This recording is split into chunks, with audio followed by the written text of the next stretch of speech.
Olá, sejam todos muito bem-vindos ao nosso primeiro episódio do Mastercast, o podcast do Master Salto. Hoje a gente vai falar de um tema óbvio. O óbvio precisa ser dito. E eu trouxe a minha amada esposa, Ana Catarina, para a gente falar desse tema tão importante e como é que a gente trata essa questão aí no nosso dia a dia. Boa noite, meu amor. Já é boa noite? Já é boa noite. Boa noite. É um prazer estar aqui e hoje a gente vai falar um pouquinho mais voltado para pais, pais e mães, né? Especialmente pais especiais e mães especiais que carregam a responsabilidade, né? Não gosto de chamar isso de peso, mas que carregam a responsabilidade, assim, de ter filhos que têm demandas diferentes, que têm precisam de tempos diferentes, precisam de cuidados especiais. E a gente está passando por isso há 14 anos já, né? E a gente tem muitas experiências e muitas coisas que a gente quer transmitir para aquelas pessoas que estão iniciando essa trajetória ou que já estão até algum tempo, mas que é muito interessante a gente compartilhar essas coisas e o nosso aprendizado. Eu acho importante a gente trazer porque tem muitos pais, né, que vivem essa situação. Eu estava vendo uma postagem hoje e justamente uma pessoa que você não imagina, mas eu vi na foto, que é a grande polêmica do momento, que é o Casarré. E aí eu vi a foto da família e pensei, eu tenho que falar nesse tema, eu tenho que postar sobre isso. Sim. E a foto que eu fui buscar eu vi uma Maria Clara no braço dele. É a Valentina, né? O nome eu não sei, acho que é a Acho que é Valentina. Valentina. E eu vi a foto linda, né? Aquela família Sim. grande. Que E é a foto, customizada. quando eu olhei assim, caramba, mais um pai atípico, trazendo essa vivência de paternidade e de homem, né? De como ser homem. Mas eu achei fantástica a foto, vou fazer uma postagem sobre isso. Não, é Guilhermina. Guilhermina. É Guilhermina o nome dela.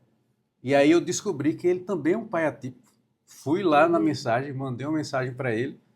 Ele disse, ó, tô aí, se precisar de alguma coisa, tá? A gente pode fazer alguma coisa juntos aí. Eu disse, é bem difícil você ver uma mensagem dessa, né? 4 Sim. milhões de seguidores agora. Já bateu 4,1 milhões. 4,1 milhões de seguidores. E eu disse, é bem difícil você ver essa mensagem, mas o impossível não existe, né? O impossível só existe para Sim. quem não acredita. Então eu quero trazer aqui, hoje, já que nós estamos aí há 28, 28, 29 juntos. 28. 28. Uma trajetória que eu como pai, eu não imaginava que isso ia acontecer. Porque você tem um sonho de ter uma família, eu tenho uma história de paternidade complicada, porque meu pai não era nada do que eu imaginava. Eu honro a vida dele, porque sem ele eu não estaria aqui, nem estaria casado com Ana. Mas toda a história que ele construiu, eu estava vendo uma cena ontem no filme. Qual foi o filme que a gente estava assistindo ontem na Netflix?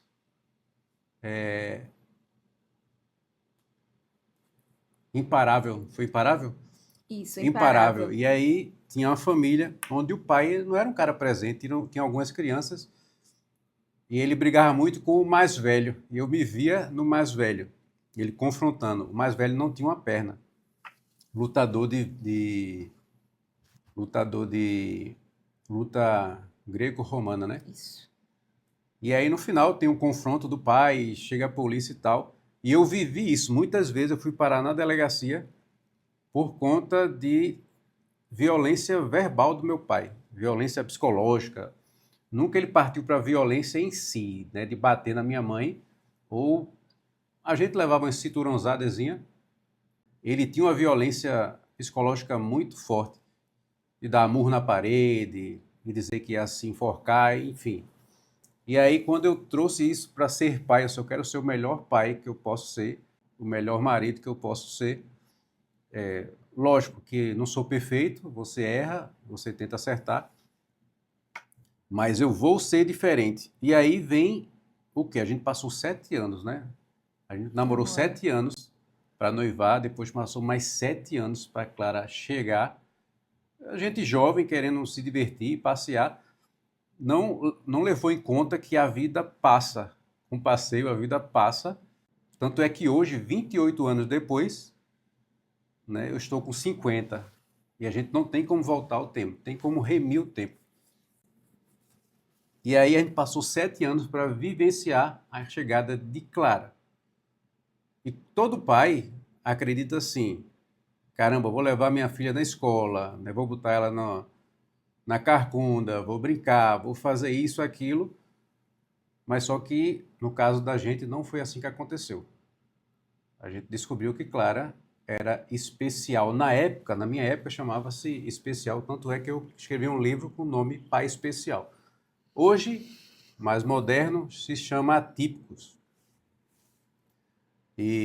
Mas era óbvio, olha só, era óbvio que não tinha como a gente prever o que ia acontecer.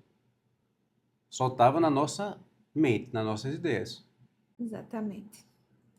E o sonho, né? Aquele sonho de ser mãe que eu tinha tantos anos, se realizou, né? Porque o fato de você receber um filho especial, você recebe só responsabilidade dobrada, né? A gente não está preparada nem para cuidar de um filho que venha com saúde e aí de repente vem alguém que precisa de tudo, né? Tem uma dependência total da gente. Então, a Clara, ela até hoje não tem diagnóstico. Ela é tratada como uma encefalopatia crônica de provável origem genética não progressiva. E hoje o tratamento de Clara é as convulsões, que ela hoje é tratada, e a gente dá a melhor vida que a gente pode dar para ela. Eu sei que muitos pais enfrentam a mesma coisa. A gente buscou muitos anos o diagnóstico, né? Porque a gente quer o nome da doença, né? Não porque a gente quer dar um nome à doença, mas porque a gente tem esperança de um tratamento. Existem muitas doenças raras hoje que são descobertas, mas que não têm tratamento. Então, você tem o diagnóstico na mão, você espera que existam alguns casos no mundo que você vai ter uma comparação, né? Será que já existe algum tratamento? Será que existe? Então, as doenças raras, elas funcionam assim. E Clara é tratada como uma doença rara, porém sem diagnóstico. E o que fazer com isso, né? E o que é que a gente vem vivendo durante esses quase 14 anos, né? Porque agora, no dia 24, daqui a 22 dias, Clara faz 14 anos. Contra todas as expectativas, né? Contra quantas pessoas já pararam para me perguntar, né? E aí, qual a expectativa de vida dela? Eu me lembro que no banco, quando eu trabalhava, muitos clientes me perguntavam. E o médico diz quantos anos? As pessoas têm muita curiosidade nisso, né? As pessoas não têm muita noção do que perguntar, do que falar para uma mãe, né? Quando Clara estava na UTI ou quando Clara estava com alguma situação mais delicada. Geralmente as pessoas querem falar, mas elas não sabem o que falar. E muitas vezes elas falam bobagem, elas falam coisas sem sentido e simplesmente para falar. E muita gente fazia muito essa pergunta: qual é o tempo de vida dela? E o que é que o médico diz? E ela vai andar? E ela vai falar algum dia? E ela vai. E eu ficava assim. Se ela comer pela boca, para mim já tá maravilhoso, né? Porque, claro, aos 3 anos colocou uma GTT e de lá para cá ela não come pela boca. Então, enquanto as pessoas que não fazem ideia do que a gente vive, do que a gente passa, ficam fazendo perguntas assim sobre andar, sobre será que ela vai. A gente fica querendo que ela faça o mínimo possível, né? Eu queria que ela dissesse uma mamãe. Eu queria que ela dissesse um papai, mas ela diz isso sorrindo todos os dias. Ontem eu estava dando banho nela, ela adora tomar banho, e agora, como ela está com a perninha engessada, ela teve uma fratura no fêmur. A gente não sabe exatamente como aconteceu, a gente tem mais ou menos uma ideia, mas 40 dias, 42 dias sem estar debaixo de um chuveiro tomando o banho que ela tanto ama. Mas a gente procura dar o melhor banho que a gente pode dar no leito e lavar o cabelinho dela que ela adora. Então, só aquele momento ali de estar lavando o cabelo, o rosto dela, o sorriso dela, as piscadas de olho que ela dá, porque é a forma como ela se comunica, né? A irmã adora participar desses momentos também. Só esse momento é assim, é obrigada, mamãe, eu tô amando, mamãe. Você já fica praticamente ouvindo ela dizer isso. Mas não é todo mundo que entende, né? E quem tá de fora realmente, cada mais de fora, mais distante dessa realidade. As pessoas falam às vezes assim, eu sei o que você está sentindo, eu imagino o que é que você passa, eu imagino. E por muitas vezes eu ficava calada quando as pessoas diziam isso. Mas eu passei a responder só assim, não, você não faz ideia. Você não faz a mínima ideia. Porque as pessoas querem comparar seus filhos a outras crianças, a outras realidades, a um colega, ou até alguém da rede social que ela acompanha que tem alguma doença rara. Mas cada criança, cada família tem a sua realidade. E a gente tem a nossa. E não é que seja uma realidade ruim, não é que seja uma realidade triste. É uma realidade diferente. É uma realidade que vai nos dando um aprendizado diário.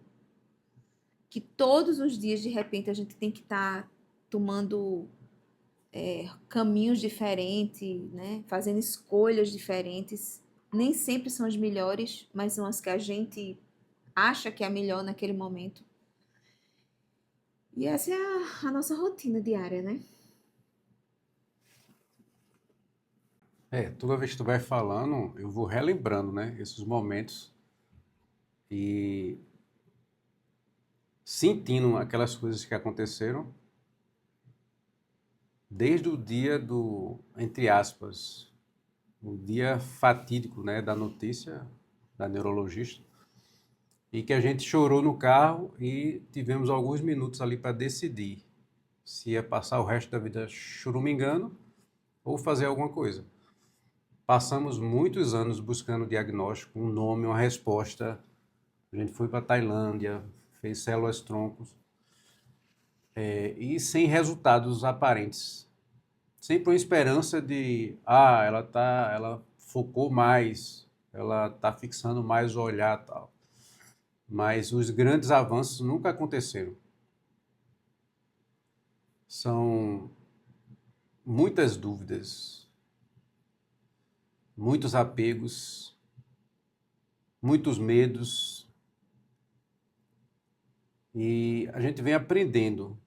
Não adianta você dizer que sabe tudo, a gente vem aprendendo todo dia como lidar. A gente descobre aqui uma estratégia, descobre uma forma ali de como lidar, de como entender essa situação, mas também é algo que eu não delego para ninguém. É impossível delegar essa missão. Deus deu para a gente porque eu acredito que Ele viu algo, não que a gente tivesse pronto, mas vamos preparar Ana e Luciano, porque neles eu confio e eu vou prepará-los para isso. Clara hoje vai fazer 14 anos, como você falou, acabou de fraturar a perninha, e aí imagina o incômodo de alguém que não se mexe, né, não anda, não poder dizer, eu fico me colocando no lugar dela às vezes assim, como é que ela pode dizer, papai, tá coçando dentro do gesso. Papai isso, pai faz aquilo, não faz isso. Esse tipo de pensamento, que é uma sabotagem, né? Porque de fato a gente nem sabe se ela está pensando isso. Mas a gente pensa naquilo e acaba sentindo e leva aquilo como verdade. E eu tenho certeza que cada vez, como você falou do banho dela, que ela sorri, ela está falando papai. Ela está falando mamãe. Há 5 anos, não, 10 anos atrás, quando me perguntaram numa entrevista o que é que você mais queria. E de fato era ouvir ela dizer papai.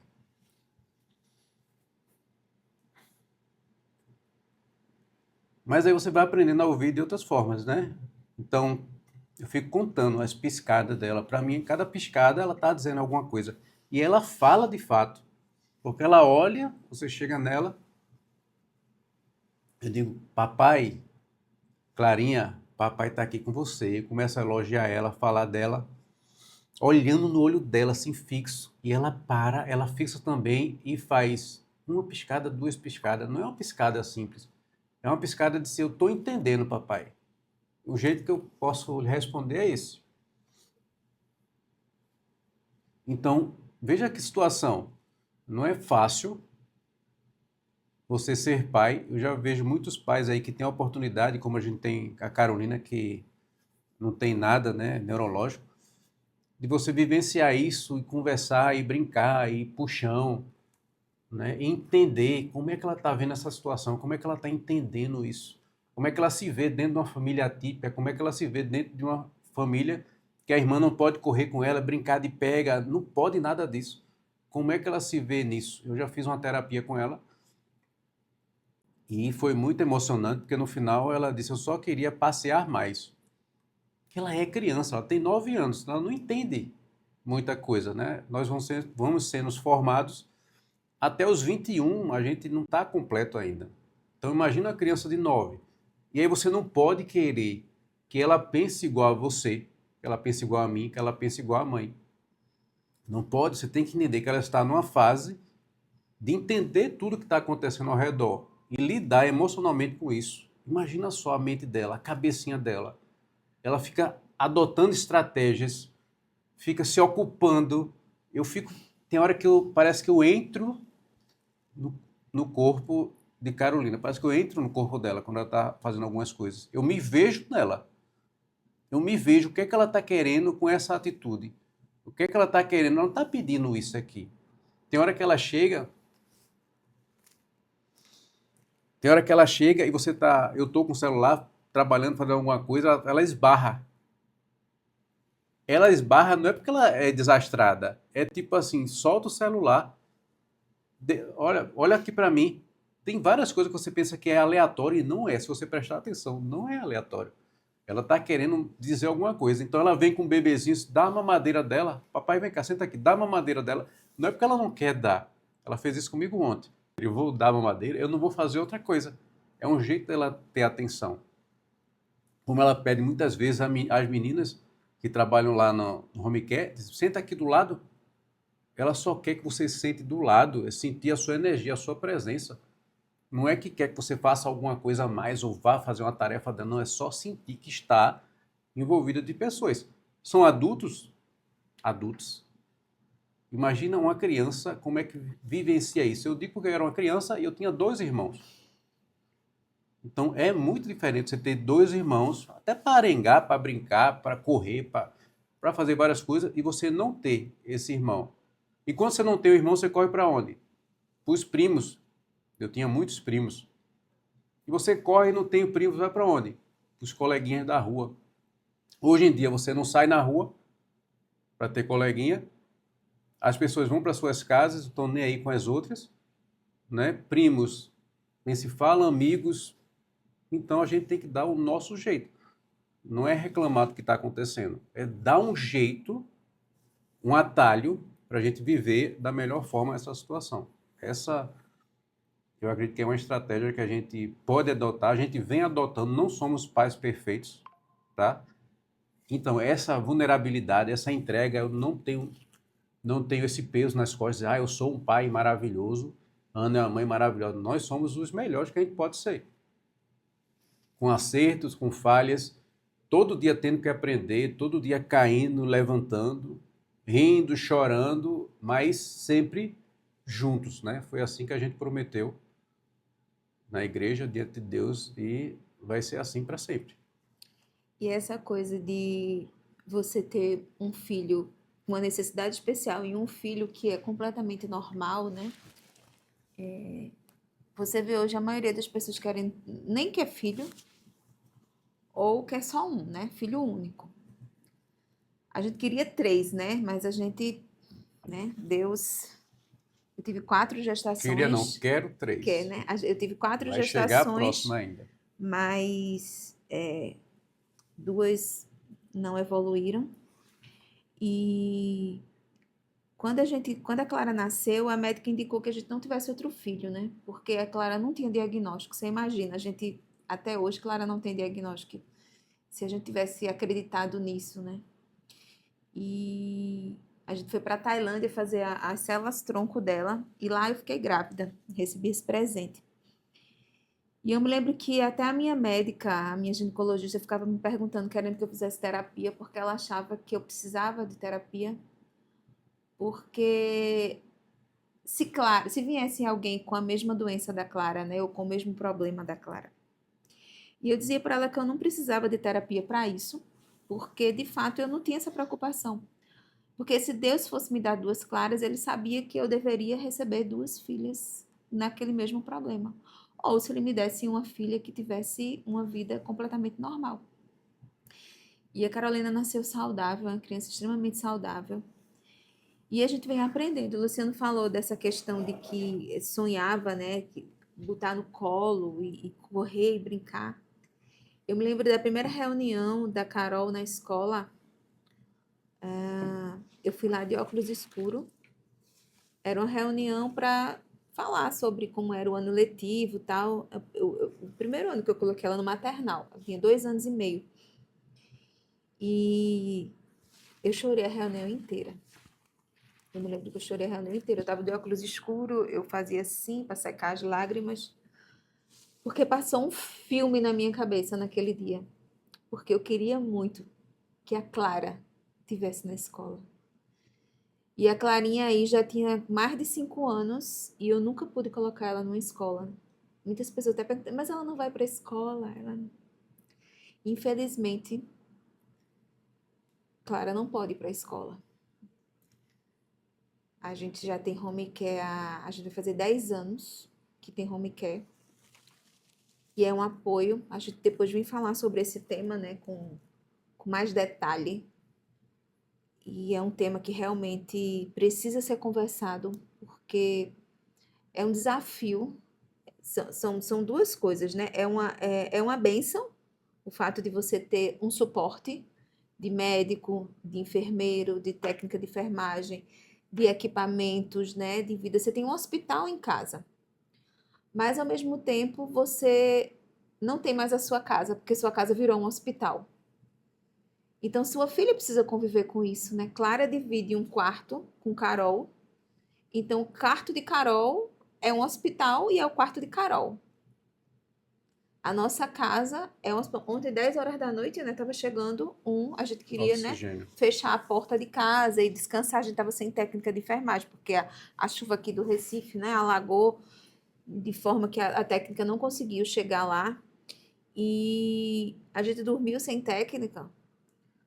E 10 horas da noite a gente tava lá esperando o oxigênio chegar, porque o oxigênio de Clara tinha secado e teve um atraso. Mas são desafios que a gente todos os dias vai aprendendo e que a gente vai agradecendo e que a gente vai vivendo. E Carol vai vivendo junto com a gente, né? Carol tem uma vida completamente diferente das coleguinhas, das amiguinhas da escola, de todo mundo né, que tá ao redor dela. Mas eu tenho certeza que ela tem uma vida muito feliz, porque o que a gente pode fazer para Carol estar inserida nisso, mas de forma leve e continuando sem criança, tanto que hoje eu estava conversando com uma amiga e dizendo assim, e falando um pouquinho de Carol, né? E falando que ela era muito infantil. Se ela vai fazer 10 anos. E eu me lembro que eu fui uma criança muito inocente, assim. Eu não tive acesso às coisas, nem tinha redes sociais naquela época, né? Mas eu, quando fiz 10 anos, eu não tinha cabeça de Carol, eu tinha uma cabeça muito mais avançada. E eu não lembro muito da minha infância, da minha primeira infância, assim. Recordações que eu tenho é mais dos meus 8, 9 anos para cima. Eu tenho uma dificuldade enorme de lembrar as coisas antes dessa data. Mas com 10 anos eu tenho bastante lembrança de vários fatos. E eu sei que eu era uma pessoa muito mais evoluída, né, com relação a conhecimentos, a ter acesso a coisas, né, que não era só de criança, do que Carol. Porque a gente tentou privar ela disso tudo, né? Então, é uma criança extremamente inocente, doce. Então, ela gosta de brincar, ela gosta de coisas de criança. Ela até hoje acredita em Papai Noel. Então, assim, e a gente não quer tirar essa inocência dela, até ela realmente, dela mesma, ela perceber tudo isso, né? Porque ela já tem esse peso de estar dentro de um hospital. A casa dela virou um hospital desde que ela nasceu, praticamente. Com 9 meses, Clara internou. E com 11 meses, 12 meses, praticamente um ano, a gente estava voltando com Clara. Carol fazendo um ano e Clara voltando para casa com home care. Então, ela viveu dentro desse mundo, né? Ela não conhece outro mundo. Mas a gente tenta fazer com que isso seja de forma mais leve, que ela consiga ser uma criança que tem uma vida normal, inserida nisso, né? Inserida nesse ambiente. Quero fazer uma pergunta, que eu coloquei algumas coisas aqui para a gente tentar trazer algumas realidades para as pessoas que estão vendo, especialmente os pais especiais, né? Então, tem algumas frases aqui para a gente, alguns insights aqui. E como a gente está falando que o óbvio precisa ser dito, né? E quase ninguém diz que a gente não está bem o tempo todo, né? Os pais, eles vivem realmente no modo sobrevivência. Só que a gente não precisa demonstrar isso, a gente não precisa demonstrar fragilidade. Eu não preciso passar o tempo todo chorando, eu não preciso estar o tempo nervosa, eu não tenho que descontar nas pessoas o meu medo, né? As minhas angústias. E muitas vezes a gente realmente tá assim muito acabado, muito destruído, né? A gente já passou por momentos desses quando Clara intercorria assim, né, as madrugadas e madrugadas infinitas da vida. Mas mesmo exaustos, mesmo a gente nunca perdeu a esperança, a gente nunca deixou de acreditar. A gente já passou por momentos bem desafiadores com Clara. E você já passou em algum momento que achou que eu estava bem administrando aquela situação e, sei lá, descobriu que eu não estava? Já sentiu isso? Já chegou nesse. De saber se você estava bem em algum momento, mesmo administrando a situação? Sim, eu, sei lá, disfarcei muito bem alguma Não, coisa, eu eu estava. sempre acho, né? E eu tenho certeza disso, de que você não disfarça muito bem, mas que tem uma força maior do que a minha, que eu não tenho. Até talvez desproporcional, né? Não mostrar tanta fragilidade, não chorar, né? Não se desesperar. Talvez você se cobre muito de ser forte demais, tipo assim, se eu cair, Luciano vai cair junto, alguma coisa desse tipo. Não disfarçar, mas ser forte ao ponto de esconder isso, talvez. Acredito. Na verdade, eu nunca escondi que estava sendo forte. Eu nem me acho tão forte. Mas a gente recebeu essa missão aqui no mundo, né? Ser de fortes e corajosos. E a minha força sempre veio de Deus, né? Mas o que é que eu pensava muitas vezes, né? Especialmente nas madrugadas que meu marido dava uns bugs assim, era muito cansativo para ele, porque eu tinha uma válvula de escape, eu saía todos os dias para trabalhar e ele ficava em casa. Ele estava sempre inserido naquele ambiente de Clara. Então, geralmente ele não tinha essa válvula de escape, né? Geralmente ele não tinha acesso. Eu ia no banco, eu passava o dia inteiro vivendo outros problemas, enquanto ele estava em casa vivendo o problema só Clara, administrando as técnicas de enfermagem, as trocas, administrando os erros, administrando, né, aquelas novidades, administrando as febres de Clara, administrando os internamentos, que sempre foi ele que passou meses hospedados com Clara em UTI, porque eu precisava trabalhar. E eu tinha, assim, eu tinha que, eu pensava o seguinte, eu dizia assim, se eu cair agora, lascou. Então eu tinha que ser mais forte ainda, né? Ou eu não podia demonstrar a minha fraqueza ou a minha fragilidade. Mas muitas vezes eu segurei choro, eu realmente tive vontade de chorar, mas eu já chorei muito, eu já chorei em banheiro, eu já chorei lá no trabalho mesmo, eu vivia chorando em banheiro. Eu subia, travava aqui às vezes, eu não conseguia nem respirar direito e eu subia para chorar. E às vezes eu encontrava alguém no meio do caminho que olhava assim para mim, se a pessoa falasse comigo, eu já começava a chorar. Aí ela me abraçava, eu dizia, pronto, era só o que eu precisava. Eu não quero falar nada, eu só quero um abraço, porque não é fácil, né? É bem desafiador. Não é todo dia que é assim, né? Mas tem dias que são bem pesados, né? E se você não tem um apoio um do outro, e o que é que eu vi em Luciano? Muitas vezes ele demonstrava, ele falava até assim, né? Que Clara é o. Como é que se fala? Não, eu sempre É o brinquei. termômetro. Clara, meu É, termômetro, Clara é o e meu termômetro, Carolzinha, é o meu meu carregador. carregador. Mas de que forma? Eu pensava assim, se Clara é o termômetro, porque ela não é uma linha, né, que está sempre bem. Ela está sempre descendo e subindo. Então, quando ela estava bem, eu ficava bem. Quando ela estava mal, eu ficava mal.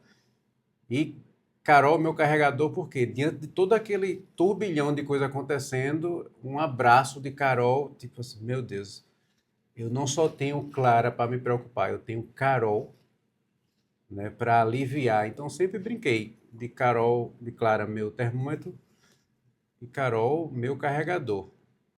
Talvez você declarando, né, porque tudo que a gente declara, a gente vai estudando, vai aprendendo. Uhum. Tudo que a gente declara e a gente É, pensa e passa a acreditar, aí se você passa a torna. viver, né? Então, eu estava estudando hoje justamente isso, física quântica. Tudo é energia. Se tudo é energia e eu sou igual a você e nós somos iguais, entre aspas, a essa mesa, tudo que existe, então se eu pensar em alguma coisa, eu vou receber de volta aquela vibração. Então não é que as coisas acontecem. Tem até a história da pré-queda, né? As coisas não acontecem do nada. A gente sai pensando, declarando e as coisas vão conduzindo para aquilo ali. Ontem no filme aconteceu mais ou menos isso. O pai e a mãe tinham um relacionamento conturbado e ela foi levando, empurrando com a barriga até chegar naquela confusão final que já vinha sendo alimentada lá no início. Então, quando eu vi o filme, isso aqui não acaba bem. Não é do acaso, não é? Não acredito que seja isso. E para a gente encerrar esse assunto, então, o que é que eu vivia, né? Quando eu via Luciano emocionalmente abalado, eu dizia assim, não, eu tenho que segurar as pontas do lado de cá, né? Então eu precisava estar forte, porque inclusive, vamos lá, chegamos numa UTI para resolver o internamento de Clara e dar algum problema. Quem ficava na parte burocrática? Eu ficava. Então, ele ficava lá com Clara, né, dando toda assistência lá com os médicos, com a enfermeira, mas eu ficava administrando isso. Então, tinha muitas vezes que era bem desafiador você manter a calma, né? Porque a vontade era de gritar, era de voar computador, era de fazer tudo, mas você tem que manter a calma, né? Isso a gente vai aprendendo no dia a dia, né? Vamos falar um pouquinho sobre a carga mental.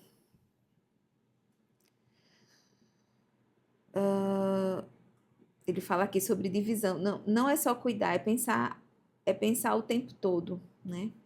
As consultas, medicações, crises, tudo que a gente vive, na verdade, com ela, home care, as técnicas, tudo que a gente vive, né? Você sente que eu vejo tudo o que você faz? Você acha que tem ou não? Tem alguma coisa que não é, alguma cobrança nesse sentido que acha, não é, ele faz menos ou por alguma coisa que eu faço, ou por alguma coisa que eu digo, ou deixo de fazer? Não, eu não acho que você veja menos do que eu faço. Eu acho que eu tenho um alerta maior do que o seu. Um alerta no sentido de É obrigação minha de ser o provedor, obrigação minha de ser o protetor da casa, da caverna, né? Como homem. Então eu acho que a responsabilidade, por exemplo, se alguém tem que ficar acordado, tem que ser eu. Se alguém tem que dormir no sofá para ver se vai, tem que ser eu. Muitas vezes eu não consigo, né? Pelo cansaço e você acaba acordando às vezes na minha frente e tal. Como ontem, por exemplo. Mas eu tenho que estar ali perto. Eu acredito que seja isso. Mas eu tenho certeza que você vê o que eu faço, né? Talvez eu faça até demais e você acha, não, você está passando do ponto, né? Está querendo fazer demais.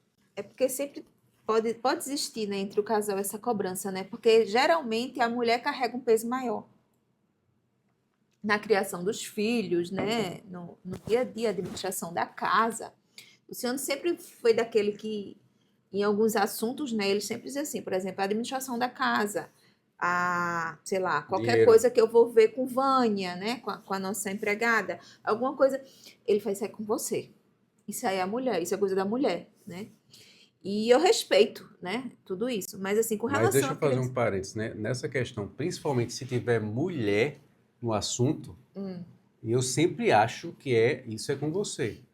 sim. Porque é completamente diferente. Eu conversar com alguém, com a técnica, com Vânia, coisas aleatórias é uma coisa, mas coisas da casa soa diferente. É como tipo assim, não, isso não é função dele, o que é que ele está fazendo?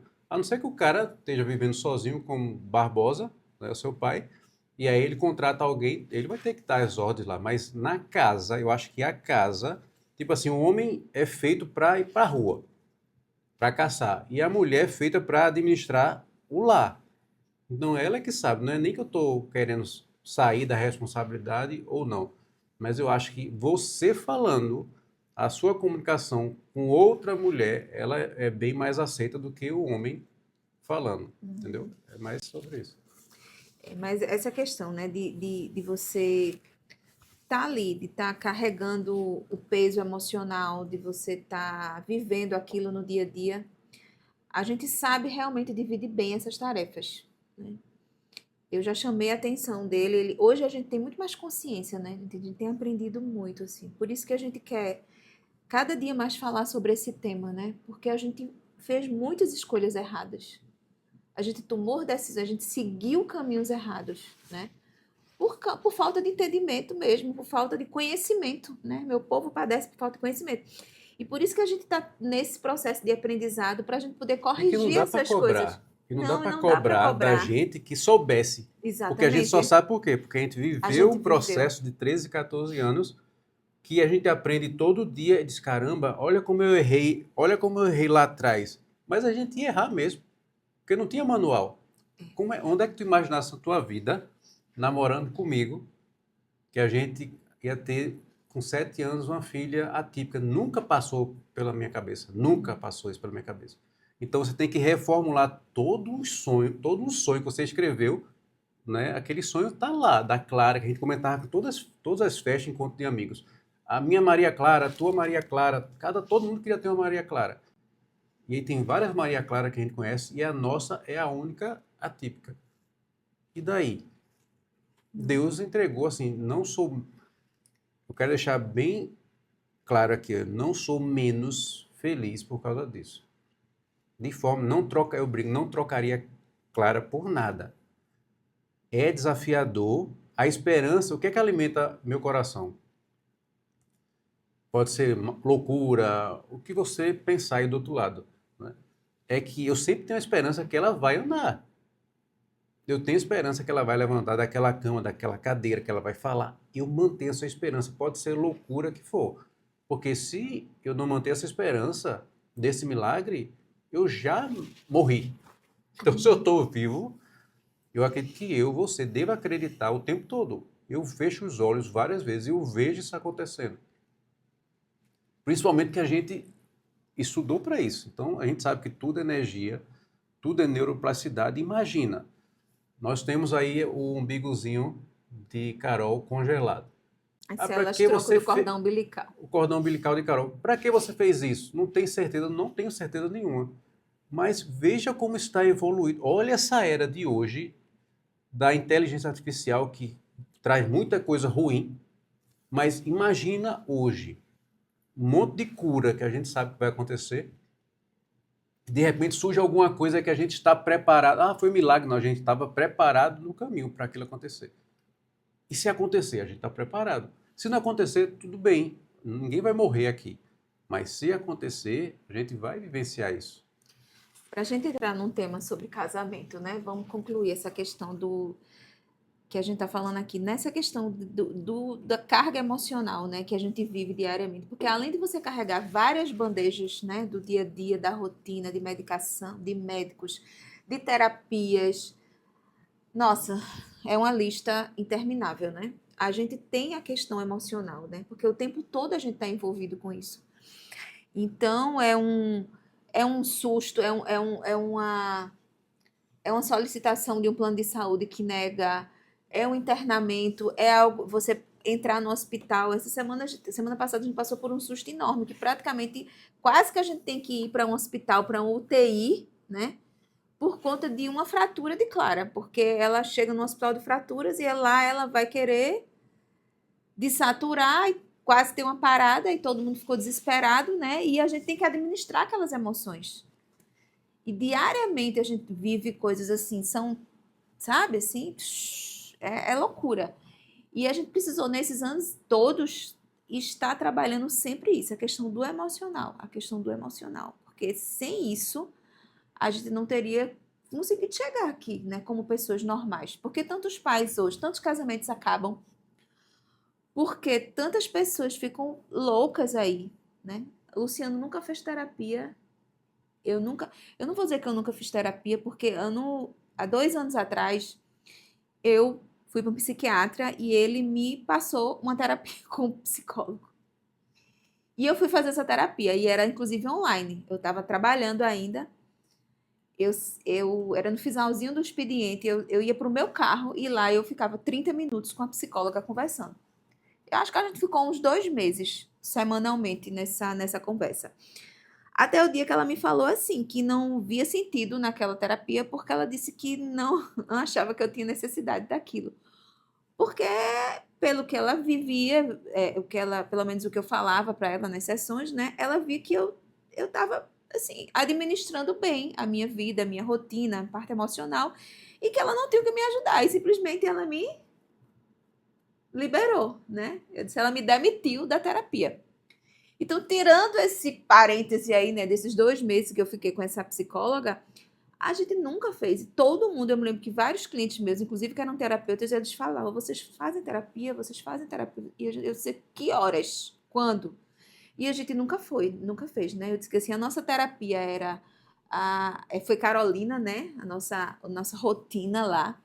Eu lembro que eu encontrei na confeitaria uma válvula de escape também que eu adorava. Então eu passava as madrugadas aprendendo, fazendo bolos, construindo coisas assim.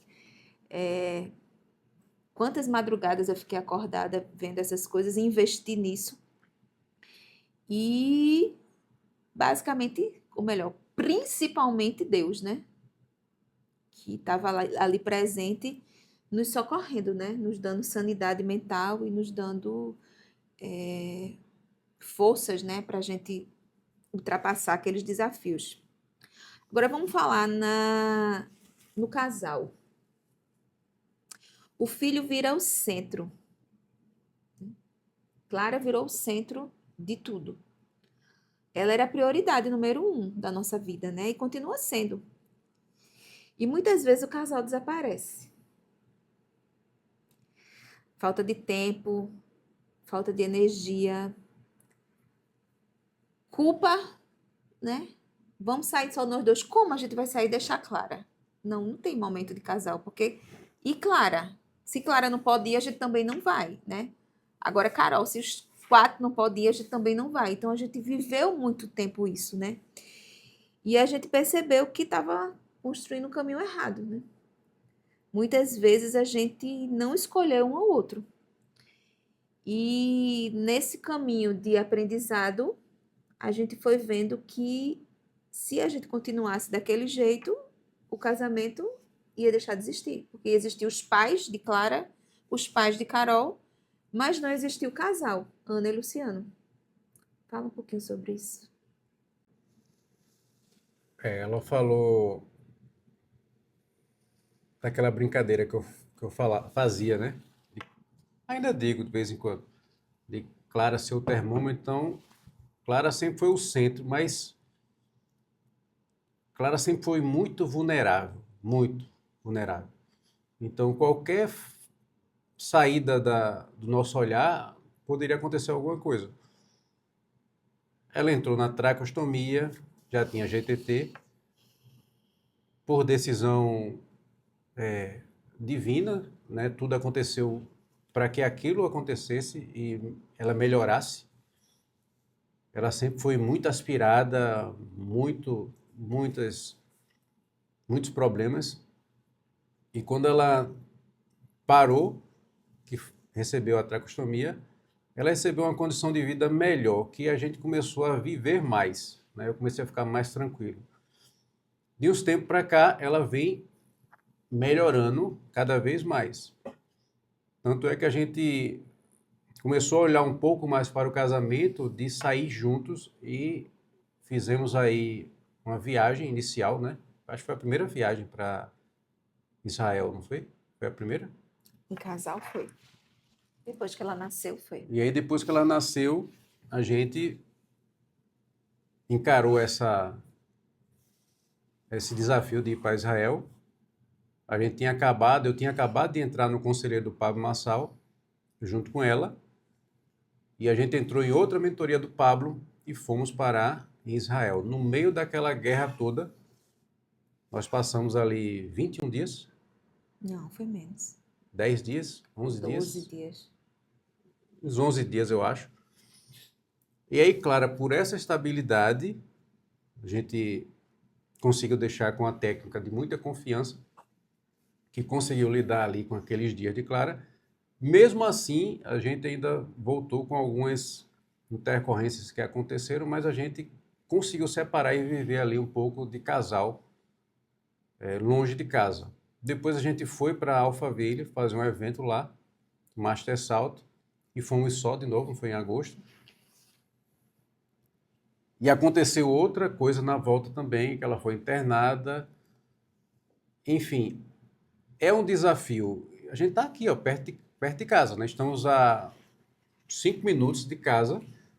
Não estamos em casa, estamos a 5 minutos de casa. Ela está só com a técnica de Carolzinha, mas o nosso radar. Não tem como. Um quebra-cabeça, é um jogo de xadrez equilibrar o casal e uma vida atípica. Eu sei que muitos casais se desfazem dessa realidade. Eu agora estou conhecendo que tem o Juliano Casarré, mas ali o cara realmente é fora da curva. Mas todas as outras famílias que eu conheci, aliás, tem o da Bolotinha, como é o nome? A Ana. A Ana, Os pais de Mozão Bolotinha, Mozão e. e Ana. Mozão e Ana, que a filha já partiu, mas que não derrubou, balanceou o casamento, né? Mas não derrubou. Todo o resto, os caras foram embora. Dificilmente a mulher vai embora, a mulher fica com a. Segura a bronca mais pesada e o cara não resiste e vai embora. Mas é um desafio manter um casamento, né? Tem que ter muito amor, ser muito apaixonado. E aí isso aqui não falta. Eu digo para minha esposa, eu amo da mesma forma que 28 anos atrás. O mesmo olhar. Ah, é química. É química um caramba. A química ela passa, mas se você ama, você escolheu, porque eu escolhi amar, Ana. Eu escolhi ela namorar. Dei muito trabalho no início do namoro, mas eu escolhi continuar com ela, noivar, casar. Então é como uma missão mesmo de marido. Amor é uma decisão, né? É Não uma existe aquela decisão. paixão, né? Eu lembro que eu fiquei super apaixonada por Luciano, inclusive a gente quando começou a namorar, que a gente deu um tempo, né? Eu continuei apaixonada, as meninas na faculdade não me aguentavam, porque eu não tinha outro assunto. Era só o Luciano. Mas isso, aquele frio na barriga, aquela coisa, isso é a paixão. E isso passa, né? E o casamento, quando a gente decide amar, são todos os dias. Tem dia que você quer demitir ele, tem dia que você quer demitir seus filhos, demitir seu marido. Você quer dizer assim, eu quero ficar só hoje, pelo amor de Deus, nem fala comigo. Você não tá afim. Mas você decide fazer diferente. Você não tá com vontade de nada. E você olha assim, meu amor, eu trazia um café da manhã na cama para você. Aí você faz exatamente o contrário do que você estava querendo. Porque é uma decisão. Tá querendo jogar o café, né? Você está querendo jogar o café quente em cima dele, mas não, você vai levar ali a bandeja com todo amor e você vai fazer o melhor café da manhã que você já fez. Porque é uma decisão. A gente falando dessa questão dos dados, eu fui buscar um voltar para a dado paixão. aqui. A paixão, ela vem, é como você vai comprar um produto. A embalagem é linda. Você não consumiu o conteúdo, você vai descobrir o conteúdo, né? Eu amo o conteúdo, eu amo o seu conteúdo. E a questão da paixão, eu continuo apaixonado, não vou mentir. É a mesma coisa, porque a paixão, aquela paixão de novo, de 20 anos, 20 e poucos anos, daquele desejo, você deseja, segundo o filósofo diz, né? Clóvis de Barros, você deseja aquilo que você não tem. Então, quando você tem, você deixa de desejar e agora você passa a amar ou odiar. Sim. Com frio. Com frio? Então, eu amo o conteúdo, eu amo a vida que eu escolhi. Eu não troco isso que eu escolhi por nada.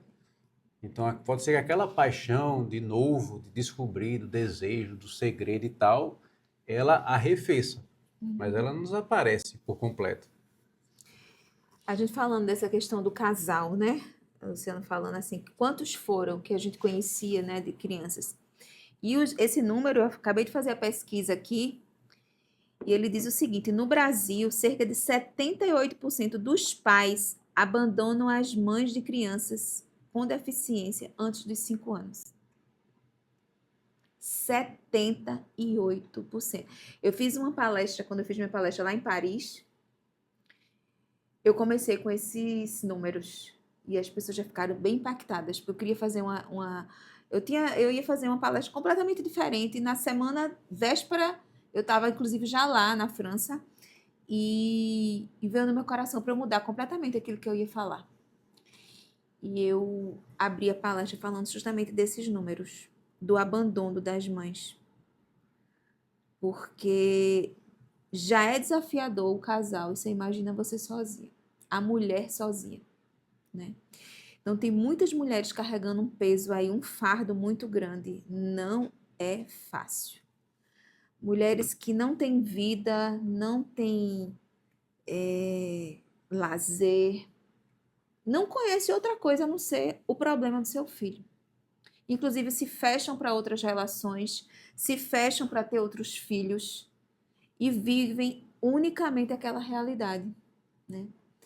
Então, essas pessoas que inclusive a gente quer atingir, né? Essas pessoas que a gente quer alcançar, para tentar levar o nosso aprendizado e dizer que existe saída, que não é pesado o tempo todo, que não precisa ser pesado o tempo todo, que a gente tem que aprender a lidar com as emoções, que a gente precisa encontrar uma rede de apoio, que a gente precisa encontrar um jeito da gente também não deixar de ter a nossa vida, porque a gente teve um filho que tem uma necessidade especial.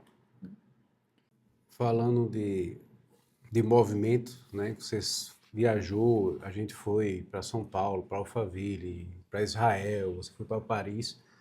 Olha só, nós poderíamos estar trancados em casa, Reclamando. reclamando e fazendo coisas que a grande maioria faz, que é não avançar. E a gente decidiu avançar numa situação extrema, porque é a incerteza de sair de casa e voltar e a sua filha não está. É uma incerteza completa. Mas a física quântica, estudando isso, eu achei linda essa frase, onde ela diz assim, ó, a física quântica ela estuda as probabilidades, onde as certezas não existem. Então nada é certo. É provável que, sempre é provável que. Então você estuda bastante para ser provável que você alcance os seus resultados. Mas pode ser que você estude 99% e aquele 1% dê errado. Aquele 1% de probabilidade de dar errado, deu errado. E não foi culpa sua, é porque tudo é provável. Esse movimento Master Salto, a gente está aqui no primeiro Mastercast, que não é só nosso. É meu, é de Ana, é de Carolzinha, que vai sentar ali, é dos convidados que vão sentar ali, profissionais, empresários, pais e mães atípicos ou não, mas pessoas que querem deixar a sua mensagem através de um podcast, que a gente sabe hoje que é um meio de comunicação mais ouvido, mais assistido no Brasil hoje e até no mundo.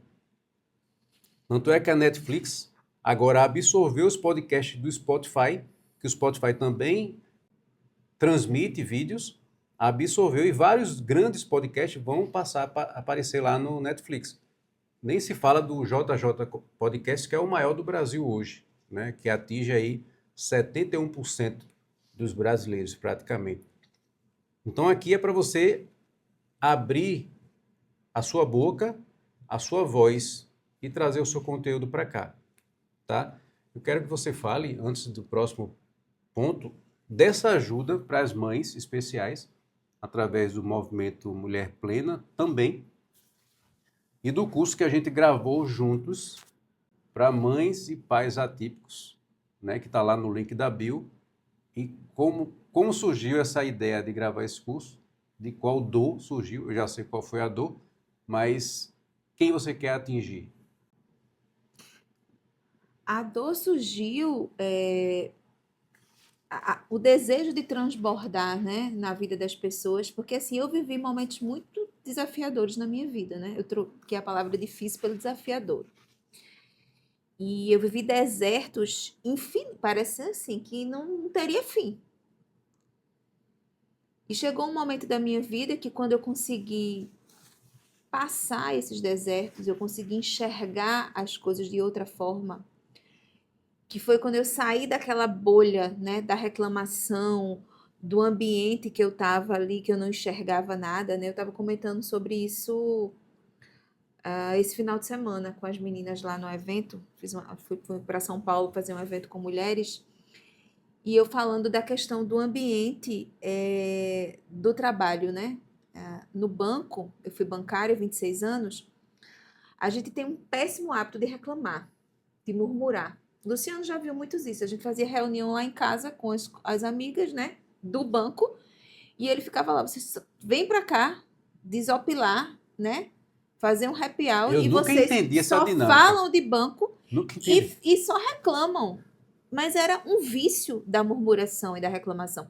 Porque você está inserida no ambiente e a coisa era tão feia que, tipo assim, você chega na Copa, você reclama, você vai no banheiro e você encontra algum colega, é para reclamar. Você cruza no corredor, você tem que chamar a atenção, porque você tá sempre no limite do estresse, das cobranças, de metas, de tudo. Então, é ali. E era tão louco que, tipo assim, você larga e vai para casa. Você quer chegar em casa, né? A gente ficava no estacionamento. Eu ficava até brincando, fazia um grupo de oração lá, porque era um círculo de murmuração. Veja só o nível. E você está inserido naquele ambiente. E como é que você vai sair daquilo ali? Se você passa o dia inteiro ali, na hora de ir para casa você ainda fica ali reclamando, e você não enxerga a saída. E quando é por isso que a ambiência é tão importante. Então foi quando a gente começou a participar de outros movimentos, de ficar inserido com outras pessoas, de conhecer, e não só fisicamente, mas muito também virtual. De a gente estar assistindo podcasts, de estar participando de eventos, de estar participando de mentorias, de estar em ambientes que realmente virou a chave da nossa cabeça, né? Foi quando aí eu saí, decidi que essa minha carreira de 26 anos ela tinha chegado ao fim, não fazia mais sentido, né? E saí, pedi demissão e saí para viver exatamente isso que eu estou vivendo hoje. E o que é que surgiu esse incômodo? Meu Deus, se eu já passei por tantos desafios, né?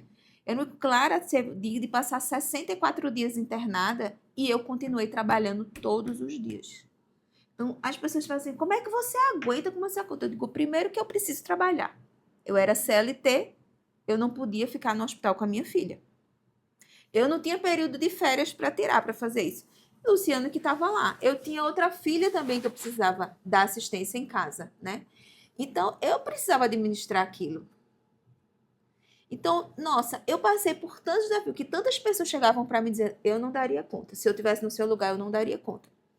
Então, o que é que eu pensei? Eu falei, nossa, por que eu não posso colocar isso, transformar isso num conteúdo para ajudar pessoas que ainda não conseguiram enxergar uma saída, que ainda não conseguiram enxergar uma forma de dizer assim, poxa, dá para viver, dá para se ter vida. Mesmo você sendo CLT, você sendo mãe de um filho atípico, de um mãe de filho, dá para você sustentar o seu casamento, dá para você fazer tudo isso. Agora você precisa trabalhar essa questão das emoções, você precisa ampliar o seu conhecimento, você precisa ter apoio emocional, ter apoio de pessoas, ter apoio de ambientes, né? O movimento de mulheres, né, ele só cresce, né? Quando eu vi hoje, a gente começou aqui falando dessa história dessa polêmica, desse movimento do Juliano Casarré, que é para homens, mas por que não para homens? Se a gente precisa de homens mais fortes, de homens mais presentes, de homens que estão lá sustentando o seu casamento, sendo os provedores, né? Porque hoje a gente está vendo aí homens fracos, homens que desistem, qualquer um, 78% dos homens que estão deixando a sua relação porque nasce um filho especial. Então, a gente de mulheres não tem tantos movimentos de mulheres. Quantos movimentos de mulheres existem? Inclusive os movimentos assim, bem, né, que eu não quero nem chegar perto, mas eu falo de movimentos de mulheres cristãs, de movimentos de mulheres que querem crescer, que querem prosperar, que querem se apoiar, né? Então, eu decidi que a gente precisava criar um movimento, não só para mães atípicas, né, mas principalmente de apoio, da gente se dar as mãos, da gente dar os ouvidos. Às vezes você não consegue estar na presença física, mas você consegue estar numa presença online, através de uma reunião do Zoom, através de uma live que você faz. Então, de você estar levando esse apoio emocional, de estar levando um pouquinho do seu conhecimento, de você transbordar um pouquinho da sua vida para as outras pessoas. E aí nasceu o primeiro de muitos que estão chegando aí, né? Que a gente está nesse processo de gravação e de separação de conteúdo, que é para mães especiais, para aquelas que estão descobrindo o diagnóstico. É um apoio após o diagnóstico, né? Então, eu gravei um conteúdo, acho que são 6 módulos, mais ou menos, onde eu trago um pouco dessa minha experiência, de como eu recebi o diagnóstico de Clara, como eu lidei com isso, né? Como a gente lidou como casal, como família, como tratar alguns temas como negativas de plano de saúde, como tratar algum tema, por exemplo, como home care, como justiça, né? Porque a gente tem vários liminares. Porque quando você quer dar um melhor tratamento à sua filha, geralmente o plano de saúde ele não quer. Então a gente precisa ir atrás de quê? De bons advogados, né? Para poder colocar na justiça e conseguir a melhor forma. Quantos exames na época, né, a gente não tinha, não estava no rol da ANS, né, ou não tinha, e a gente conseguiu judicialmente em busca do diagnóstico de Clara para a gente poder fazer. Então, tudo isso que eu passei, que eu não tinha apoio, eu não tinha conhecimento, eu não tinha onde buscar, a gente era correndo, era sofrendo, indo atrás.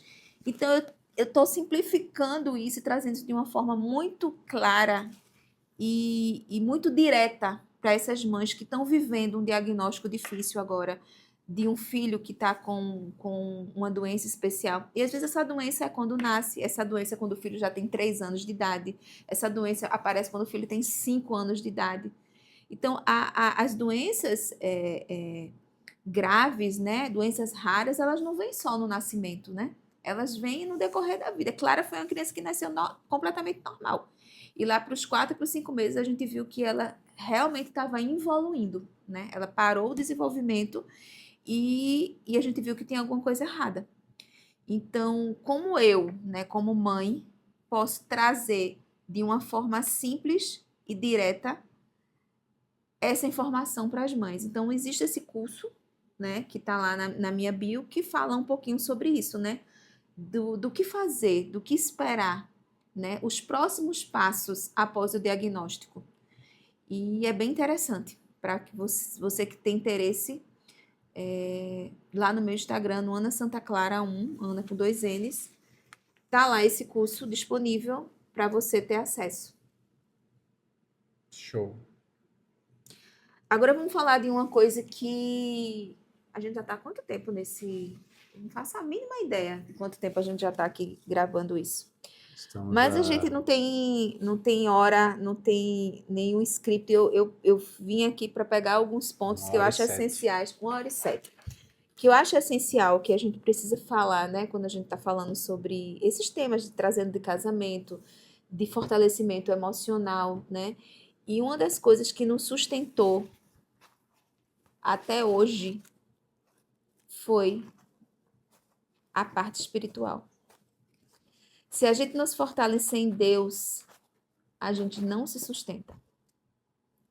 Então, se não fosse Deus, se não fosse a nossa fé, se não fosse eu e Luciano estar ali, né? Porque não foi o tempo todo que a gente teve a mesma fé, não foi o tempo todo que a gente teve, a gente tinha a mesma confiança em Deus, né? A gente no início foi um processo, né, de estar apresentando Deus para ele, de estar trazendo ele para esse contexto cristão, logo que eu conheci, né, quando eu comecei a namorar. Mas a gente, quando casou, a gente já estava vivendo verdadeiramente a mesma fé, juntos, né? Na mesma igreja, professando a mesma fé. E se não fosse isso, a gente não estaria aqui. Se não fosse Deus, se a gente não tivesse construído o nosso casamento, se a gente não tivesse construído a nossa família, né, com essa base, onde Deus é o centro, Deus é a base disso tudo, nós não estaríamos aqui. Aquelas noites traiçoeiras, aquelas noites desafiadoras, né? Aquele dia que a gente viu aquele oxímetro assim, em linha reta, né? Quando Clara teve uma parada cardíaca na nossa frente. Se não houvesse a, a nossa fé, se não houvesse essa conexão do casal com Deus, juntos, né, caminhando na mesma direção, jamais a gente estaria aqui. A gente jamais poderia estar trazendo essa contribuição. Eu jamais poderia estar falando para outras mães, porque certamente eu não teria dado conta. Então, vou falar aqui 5 palavras e tanto eu quanto você dá o que vem na hora, assim, no susto, no coração, né? Tá. Para ver se a gente combina. Família. Família é a base de tudo, né? Sem ela, a gente não constrói nada. Ou nada faz sentido, né? Não consigo ver sentido de estar aqui nesse mundo se você não tem uma família. Casou com a minha palavra, né? Também vem base, só vem base na minha mente, porque todo o entorno, tudo que acontece no mundo é justamente por causa das famílias desajustadas. Tanto é que o maior ataque do inimigo do sistema é na Família. família. É sempre na família. Falando de novo do Casarré, eu estava tomando banho pensando nisso. Olha o que o sistema faz. Traz um Malhação, traz um Peppa Pigs, traz um... qual é o outro? Simpsons. Sempre, olha a figura do pai. O pai é o general. Diminuído. Sempre diminuído, sempre Fraco. ridicularizado, sempre um bobão, sempre. E o sistema vai fazendo isso aonde? Nas crianças. Nas crianças. Para ele perder a referência do pai. Então, família realmente é a mesma. Estamos em sintonia na família. Próxima palavra: casamento. Casamento. Casamento é construção. É uma decisão diária. É um sim diário, né? A gente acha que casamento a gente dá um sim lá na igreja, né? Ou lá no cartório.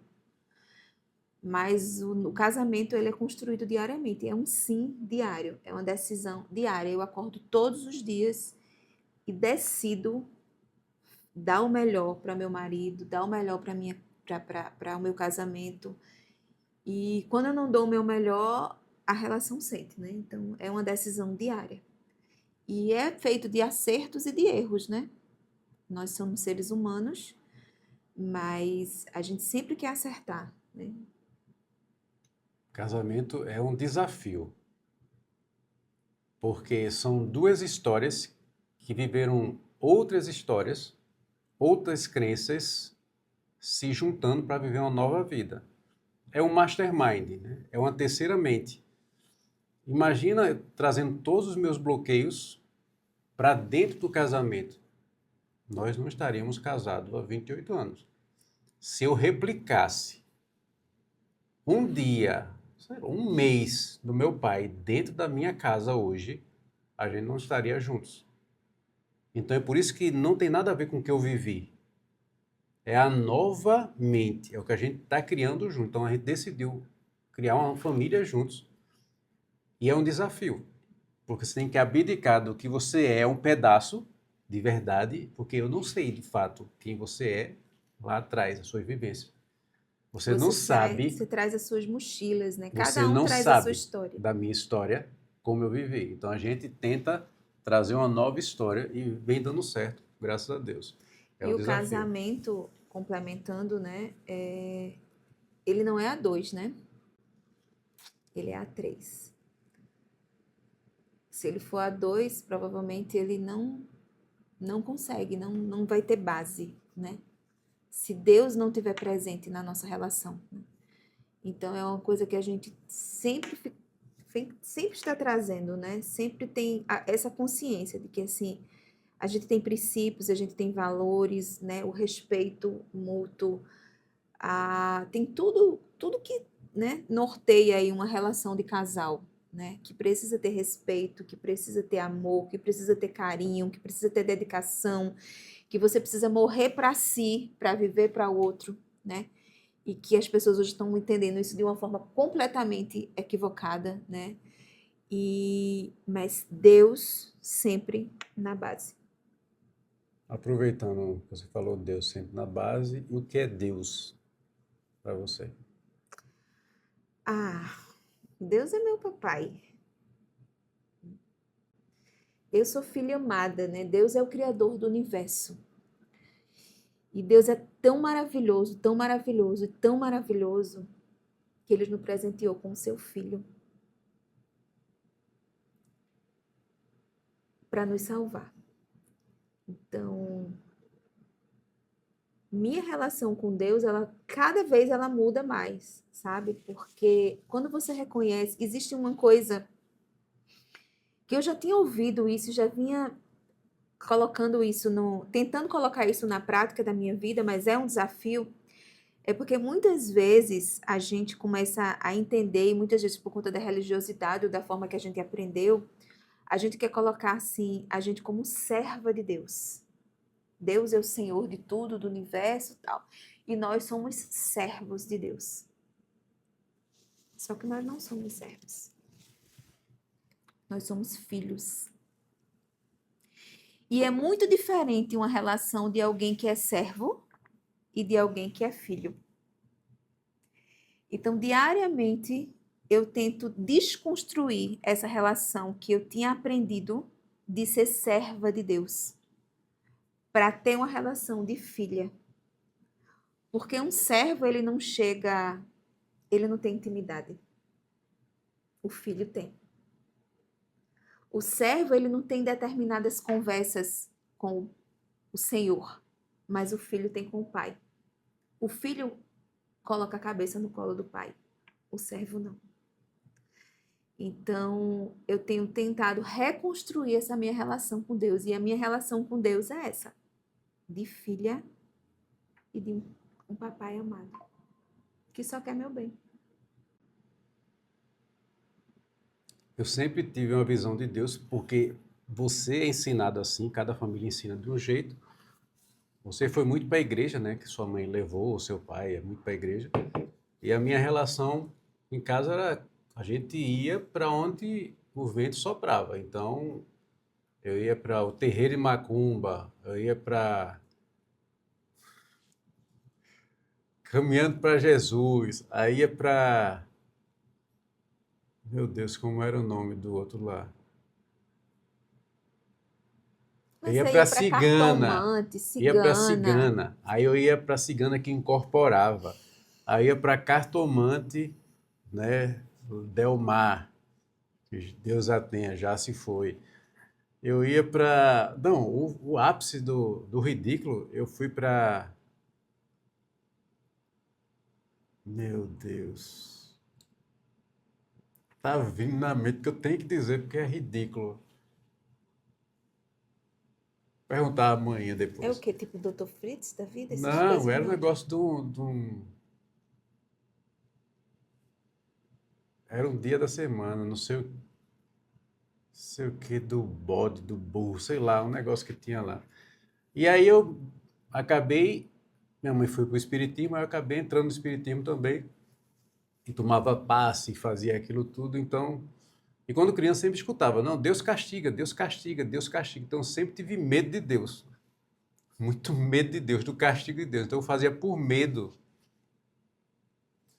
E aí, um certo momento, com amizades e tal, aí vamos ser adventista. Aí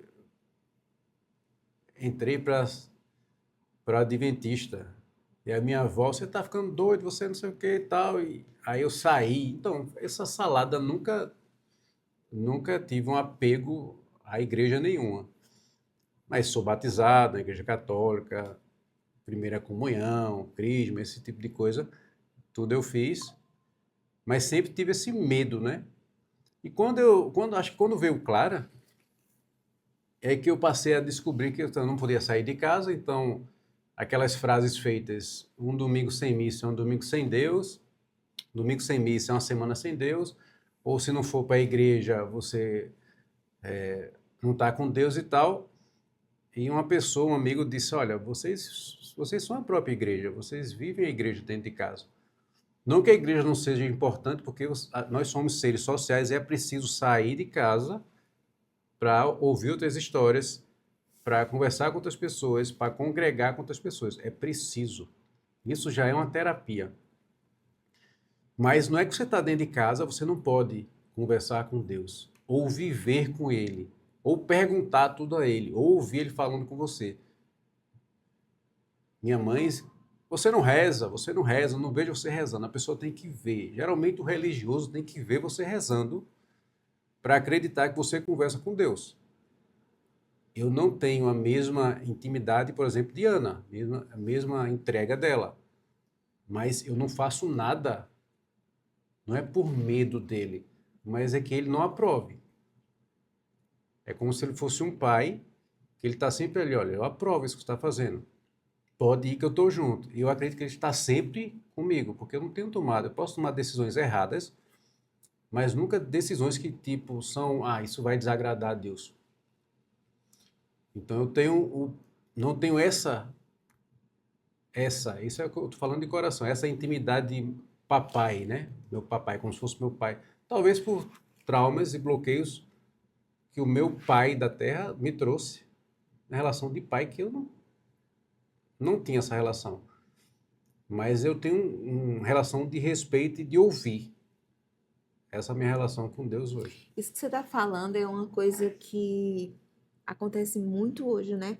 Inclusive aquele filme, né? A Cabana, ele traz muito isso, né? Quem já leu esse livro, assistiu esse filme, ele traz essa realidade, né? O filme, ele mostra uma relação de um pai, de um filho com um pai que foi extremamente difícil e que refletia na relação dele com Deus, tanto que no filme a figura de Deus está numa mulher. E ele pergunta, né? Porque tem lá Jesus, o Espírito Santo e Deus, né? E por que que Deus lá, né? Deus Pai, que a gente vê a figura de um homem, né? Que na verdade, né? A gente não tem a figura de Deus como pessoa, mas ele tá lá representado como uma mulher, porque se fosse um homem, ele não teria a confiança e ele não se abriria e ele não teria aquele momento, não conseguiria viver o que ele viveu, né? É uma história muito linda naquele filme, onde ele perdoa o pai, e ele tem essa experiência muito de Deus, de Jesus e do Espírito Santo na vida dele, da Trindade.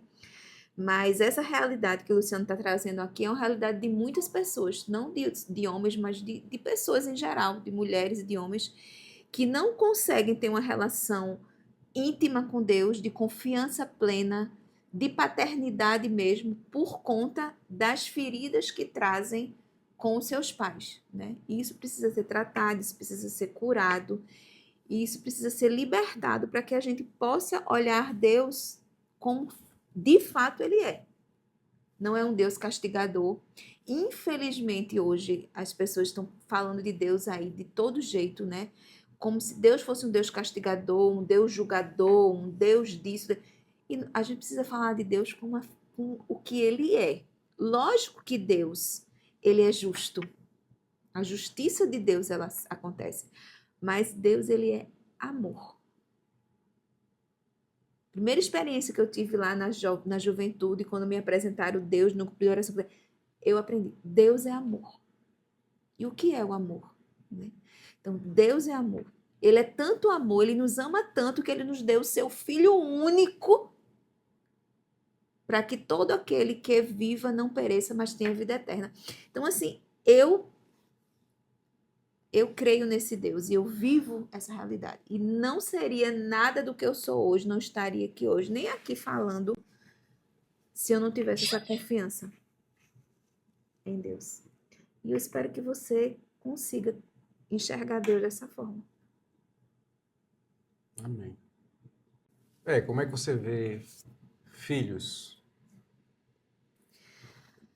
Filhos são bênçãos, né? Filhos, nós viemos para o mundo com a missão de crescer e reproduzir, né? Então, filho é a nossa missão aqui, de trazer filhos para a Terra. E é uma responsabilidade, assim, para mim, eu acho que uma das maiores responsabilidades que a gente pode receber nesse mundo, né?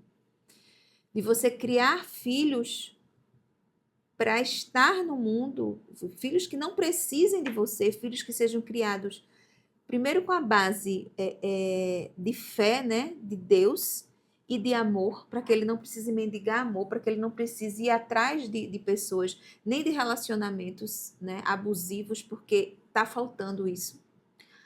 Mas a nossa responsabilidade é de criar, de educar, né? A educação de filho a gente não delega. A educação de filho é alguma coisa que é responsabilidade nossa. A gente não pode deixar isso na mão da escola, na mão da babá, na mão de absolutamente ninguém. Eu preciso diariamente saber, ouvir meu filho. Eu preciso estar presente na vida do meu filho, de qualquer idade que ele esteja, né? Hoje as pessoas ficam colocando, mas coisas que estão acontecendo, fatalidades que estão acontecendo, que não são fatalidades, né?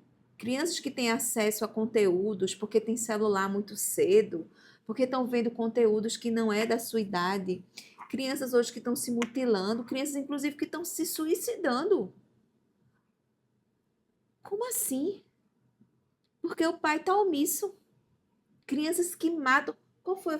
Foi uma série, né, que foi bem, bem pesada aí. Eu esqueci agora o nome dela na Netflix. Eu acredito que foi na Netflix.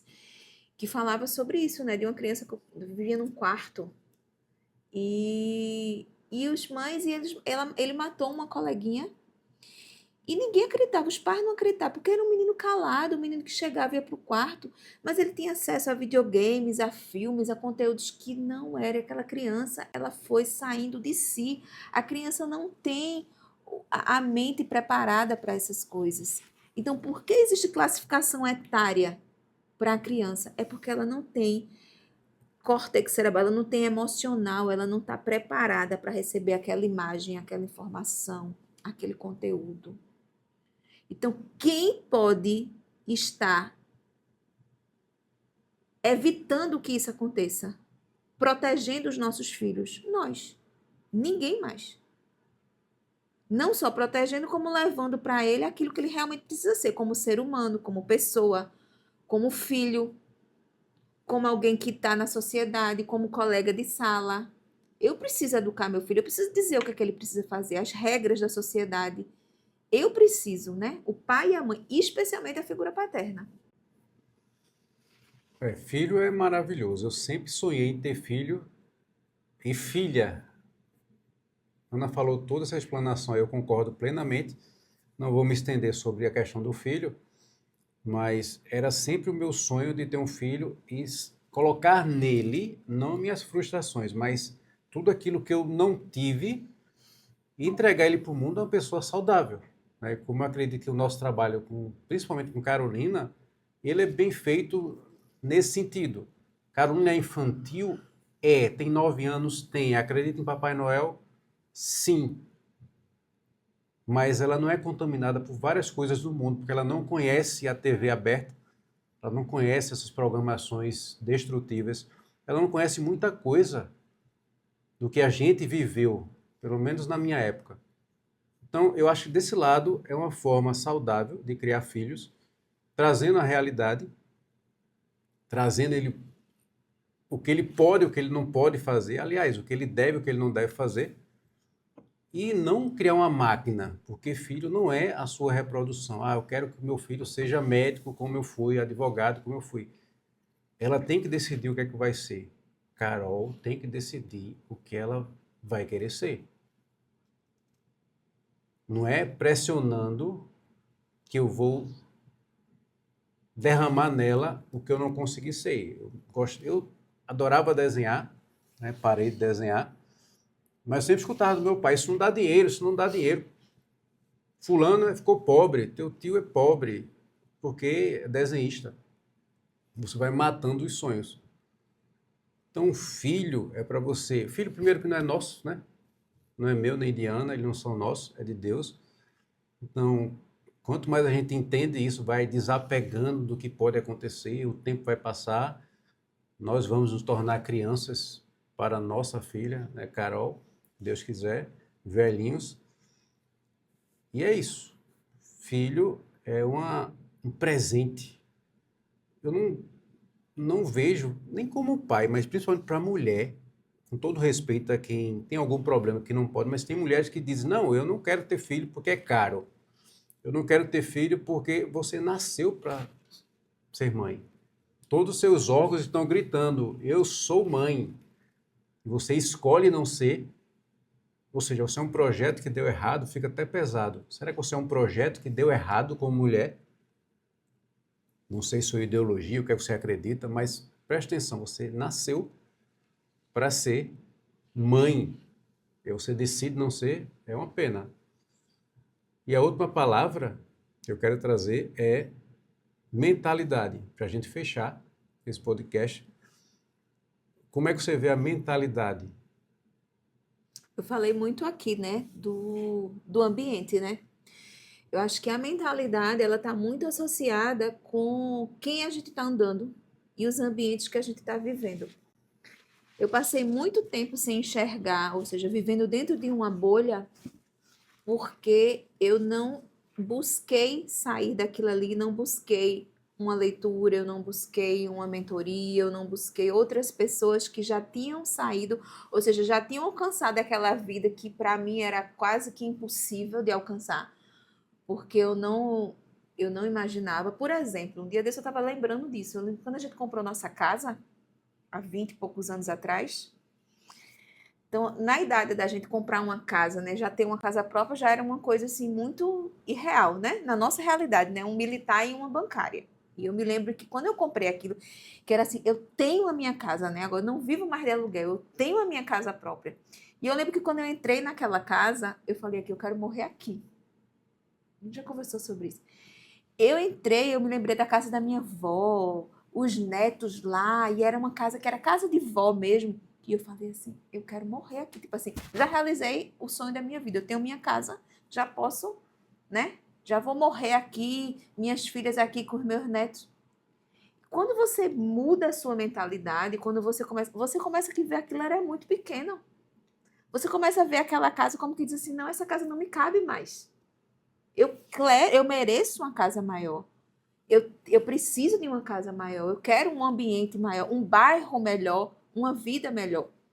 Então, quando a gente tem essa mentalidade de crescimento, essa mentalidade completamente diferente de muitas daquelas que a gente foi ensinada, né, da Revolução Industrial, de que a gente tem um emprego, a CLT, a estabilidade, tudo aquilo que a gente aprende, tudo mentira, né, aquela construção que fazem pra gente.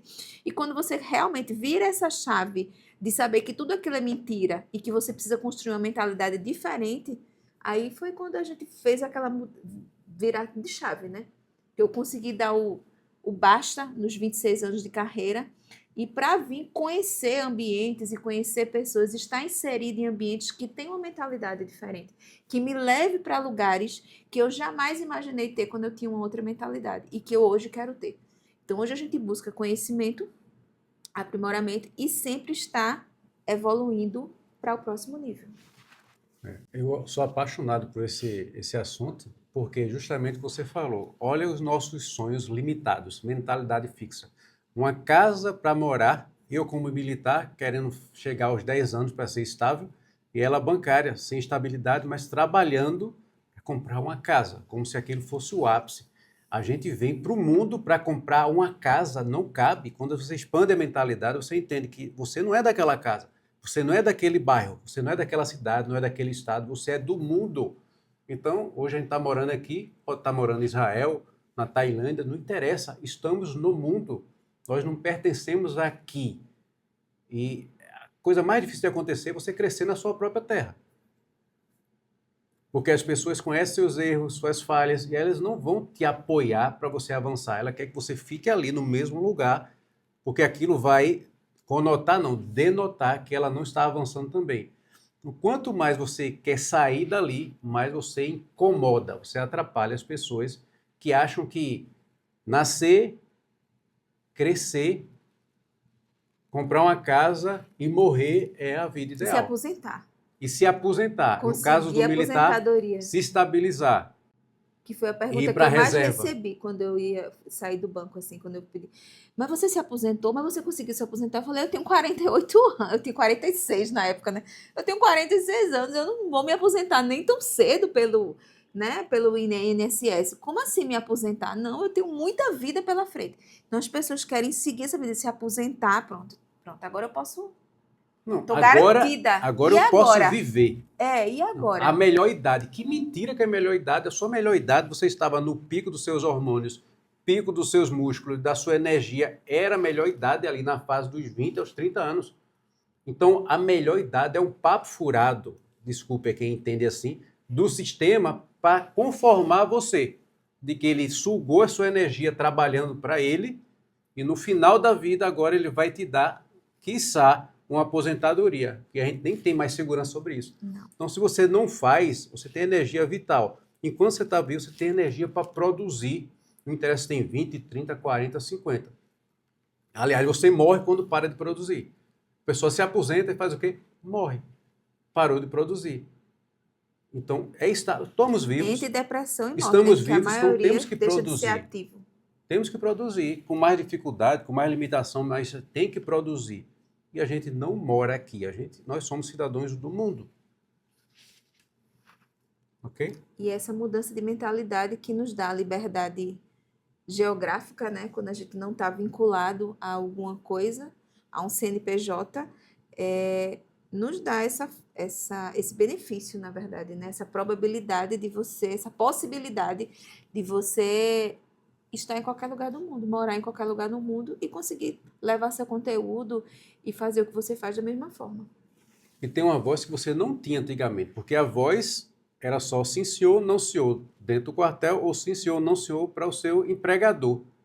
Ele fica rico, você trabalha para ele. Agora tem a internet, que uma plataforma gigantesca está na tua cara, dizendo, abre a boca e fala de graça e seja consistente, que você vai ser monetizado por aquilo. É só você não parar de fazer. Só isso. E esse foi o primeiro Mastercast. E esse foi o primeiro Mastercast, o primeiro de muitos. Vamos trazer muitos temas aqui de mentalidade, de comunicação, que é outra coisa que eu sou apaixonado, de casamento, de filho, de saúde. Vamos trazer convidados também, né, para trazer o seu conhecimento para cá. E você que quer ser ouvido, quer ter sua voz, sua história contada aqui, é só entrar em contato com a gente e marcar que a gente vai te ouvir e você vai distribuir o seu conteúdo para toda essa plataforma da internet, né? E quem sabe ser um grande youtuber. Foi um prazer. Te amo. Tchau. Até a Tchau, próxima. gente.